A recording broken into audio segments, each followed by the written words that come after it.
4.5 milyon na Pilipino ang unemployed o walang trabaho dahil sa epekto ng pandemya. Ang bilang na ito ang itinuturing ng PSA o Philippine Statistics Authority na 15 years highest recorded annual unemployment rate mula pa noong 2005. Sa Pampanga, patuloy ang koordinasyon ng lokal na pamahalaan at DSWD para sa assessment ng mga kandidatong benepisyaryo na ayuda ng pamahalaan o 4Ps para sa mga mahihirap.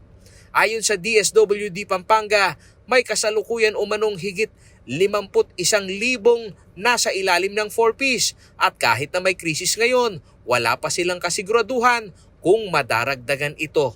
Pampanga po, we have 51,000 currently na active beneficiaries natin. Natatagdagan natin siya, sir, depende po doon sa allocation na binababa sa atin. So currently we have 1,500 po na na-enroll natin as set 10 beneficiaries. So depende siya dun sa allocation na ibinababa at depende siya dun sa number na napapag-graduate natin na nag-improve yung well-being nila. Sa third-class municipality na katulad ng San Simon, Pampanga, na karamihan ng mga kabuhayan ng mga kabaleen ay magsasaka na nasa kategoryang poorest of the poor. Ayon sa DSWD Pampanga, nababantayan naman umano nila ang mga kabuhayan ng 4Ps beneficiaries. Sa kasalukuyan ay nababawasan na umano ang sinusuportahan ng gobyerno na nasa survival stage.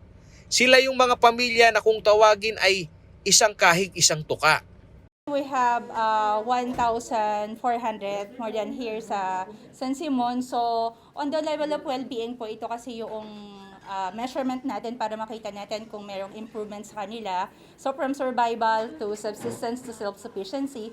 Currently po, dalawa na lang for San Simon yung nasa survival natin, survival level. And we have 291 na nasa self-sufficiency na target na mai-exit natin until 2022 through the framework of Kilos Online.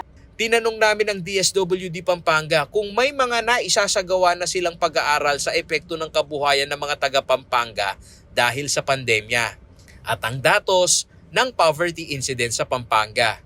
Sagot ng opisyal, wala pa umano silang naisasagawang pag-aaral dahil continuous o tuloy-tuloy ang kanilang pagbabahay-bahay para kumuha ng census sa estado ng mga mahihirap na kwalipikadong maging 4Ps.